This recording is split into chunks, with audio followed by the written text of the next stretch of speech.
I'll be straight with you. The Cleveland Browns quarterback situation just moved. Not in the slow, ambiguous way it's been moving for months, where every development gets filtered through layers of organizational caution and carefully worded press conference non-answers. It moved decisively. Todd Monken has told people inside that facility that Shedeur Sanders is the starter. And the moment that word started circulating through that building, two other quarterbacks reacted in ways that I genuinely did not see coming. At least not at this speed and not with this level of public visibility. One of them is pushing for a trade out of Cleveland before training camp gets serious. The other one went on record questioning whether Shedeur belongs ahead of him at all, and then called himself a star in the same breath. I need you to understand the full weight of both of those reactions, because neither one is simple, and neither one is going away quietly. Let me start with Monken's actual declaration, because I think the way it's being discussed in most places undersells what it actually represents for this franchise. This wasn't internal positioning language. It wasn't the kind of carefully hedged communication that coaching staffs use to keep multiple players invested without committing to anyone. What Monken reportedly conveyed was something closer to a philosophical statement. Shedeur Sanders is QB1. Every element of training camp is being constructed around his development, and every rep and every teaching moment between now and the first regular season snap has a single directional purpose: getting this quarterback to his ceiling. That is not the language of a competition. That is the language of a decision that has already been made and is now being implemented. For a franchise with Cleveland's history at the quarterback position, that kind of clarity is almost disorienting in the best possible way. Think about how long this organization has operated under the language of process and patience and open competition. Not because those things are inherently wrong, but because for years there was never a player who made the obvious choice obvious. The default setting in Cleveland became manufactured ambiguity, because committing fully to any one quarterback had a way of ending badly and quickly. So the coaching staffs learned to hedge. They learned to keep the door technically open even when the decision had functionally been made. And now you have Monken, a coach with genuine offensive credentials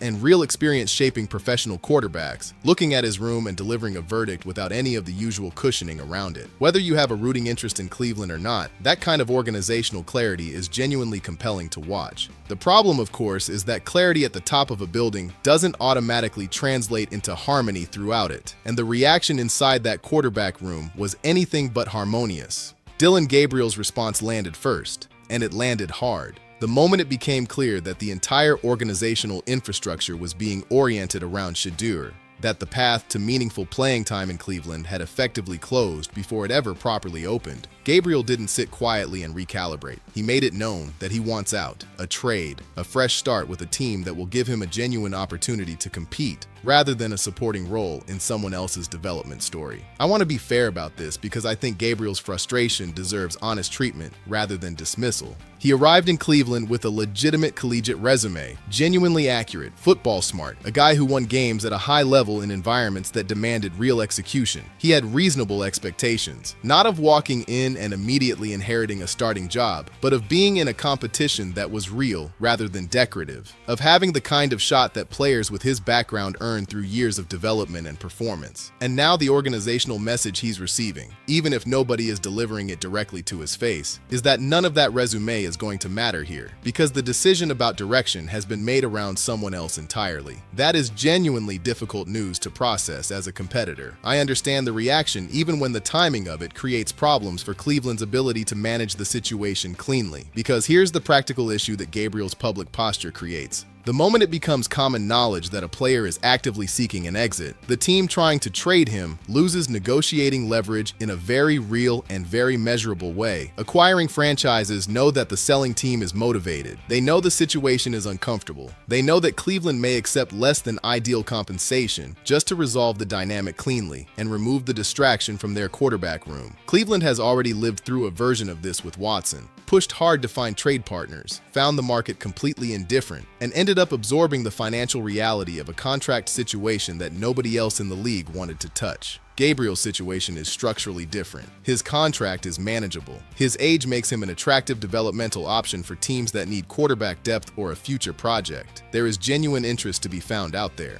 But Gabriel making his desire to leave visible before that search has even formally begun compresses whatever leverage Cleveland had, and that's a complication the front office genuinely did not need, dropped into an offseason that was already operating at a high level of complexity. And then there is Deshaun Watson. I've been sitting with this particular piece of the story for a while because I wanted to approach it with some degree of care rather than just reacting to the surface of it. Watson's response to being passed over, to his own coaching staff making a definitive call in a different direction, was to go on record questioning Shedeur's readiness, to suggest that the decision didn't reflect proper organizational thinking, and then, and this is the part I genuinely keep returning to frame his own presence on the roster as a reason why the decision should have gone differently. He described himself as a star, as someone whose caliber of play, or perhaps whose historical reputation, should have weighed more heavily in how this played out. I want to be measured here, because I think Watson as a human being deserves some degree of empathy, even in the middle of a situation where his public behavior is clearly counterproductive. But measured doesn't mean dishonest. And the honest assessment of Watson's position in Cleveland right now, stripped of any sentiment about what he once was or what he might have been, is stark. He has not played meaningful, healthy football in years. His trade value has cratered to the point where Cleveland, despite what I have to assume were genuine efforts to find a market for him, has encountered complete indifference from every other franchise in the league. He is carrying a cap number that handcuffs the organization's flexibility and an injury history that makes it impossible for any coaching staff to project him with confidence. Those are not opinions or emotional reactions. Those are the material facts of his situation, and they have been the material facts for long enough that nobody with honest eyes is surprised by where things have landed.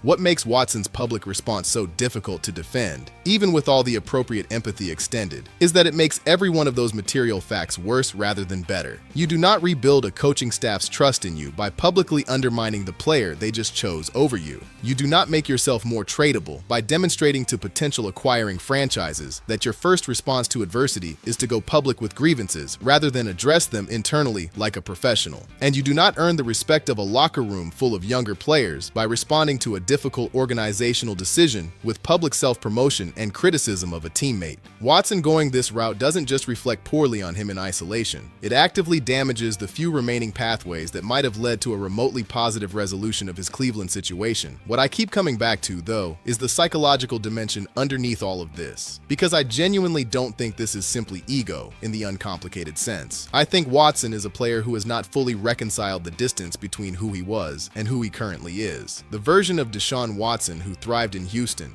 who made multiple Pro Bowls, who looked like one of the genuinely elite quarterbacks in the conference, who generated enough market heat that Cleveland felt justified in surrendering multiple first-round picks and historic guaranteed money to acquire him. That version of the player exists very clearly in his own memory, and I suspect that in his internal accounting of his career, the years in Cleveland read as interruption rather than definition. The injuries were bad luck, the absences were circumstance, the failed returns were the result of factors outside his control. And if all of that is true, if you genuinely believe that the real version of you is still intact somewhere beneath the accumulated damage, then being passed over for a rookie who played 7 games on a losing team probably feels like an injustice rather than a reasonable organizational conclusion. I can almost understand the logic of it, even as I recognize that the NFL does not and cannot operate on the basis of who a player believes himself to still be. It operates on what you've demonstrated, what you can project forward with confidence, and what a coaching staff can build a realistic plan around. On every one of those criteria,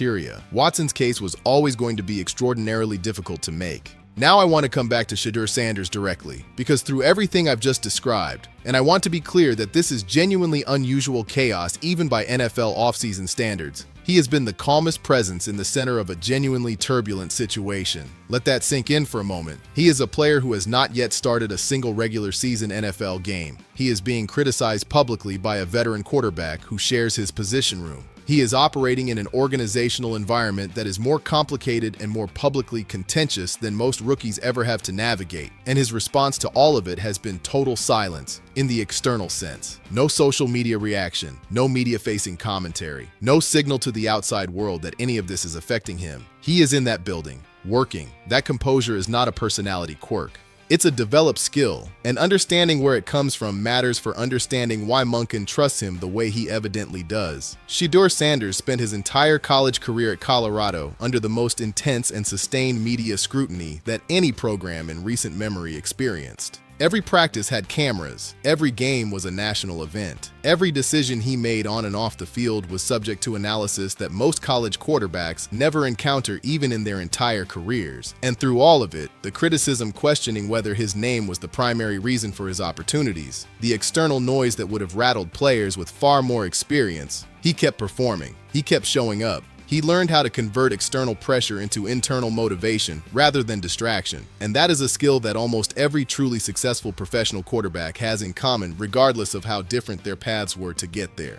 It cannot be coached into someone who doesn't already have it. Monken recognized it, and that recognition is almost certainly a central reason why the commitment he's made to Shedeur has the unconditional quality that it does. Because here is something I want to be clear about. Coaching staffs do not build their entire training camp philosophy around a player they have genuine doubts about. That is not how NFL organizations operate under real competitive pressure. You hedge when you're uncertain. You keep options open when your evaluation hasn't fully resolved. The fact that Monken's commitment to Shedeur has the specific structural, this is our guy and everything, is pointing in his direction quality that it does tells you something important about what the internal evaluation actually looks like, separate from everything the media has been projecting onto the situation from the outside. Stepping back and looking at the full landscape of where Cleveland is sitting right now, the picture is genuinely complicated in ways that deserve honest acknowledgement. They have a starting quarterback who has never started a regular season game in the NFL. They have a backup whose public resentment has now become part of the story in ways that complicate any potential trade conversation. And they have a third quarterback whose desire to leave is now visible enough that Cleveland's negotiating position in whatever trade eventually happens has been meaningfully weakened before the process has formally begun. By any reasonable standard, this is an unusually tangled set of circumstances to be managing in April. The Browns are asking their fan base, and the broader football world, to trust a process and an organizational judgment that, historically, have not always earned that trust. But here is what I genuinely believe when I look at this situation without the noise around it. The quarterbacks who ultimately become real answers for franchises almost always go through a version of this first. A period where the circumstances are messy, the external doubts are loud and numerous, and the reasons for skepticism are plentiful enough that patience feels genuinely difficult to maintain. What separates the ones who come through that period as something real from the ones who get consumed by it has very little to do with draft position or initial expectations. It has to do with the combination of talent, mental architecture, and the presence of the right people in their corner when the pressure peaks. Shedeur Sanders has demonstrated evidence of all three in conditions that weren't designed to make him look good. The talent showed up in 7 starts on a losing team without adequate support. The mental architecture has been on display since long before he arrived in Cleveland. And right now, he has a head coach who has committed to him completely and, based on what's been reported about Myles Garrett's involvement in the internal dynamics of that locker room, the franchise's most consequential player, standing behind him in a way that carries real organizational weight. None of that guarantees anything. The NFL has a long history of humbling players who arrived with every advantage and every indicator pointing towards success. But what it does represent is a foundation, a real one, built on actual evaluation rather than manufactured optimism. Watson's chapter in Cleveland will close. Gabriel will find his way to a team where his career can develop properly. The noise will eventually exhaust itself, and what remains when all of that settles is a young quarterback in a Cleveland uniform with a coaching staff built around his growth and an organizational direction that, for the first time in a very long time, has a clear and committed name attached to it. What comes next in that story is genuinely one of the most compelling things happening in the AFC heading into 2026, and I think the people who have been paying close attention already know it.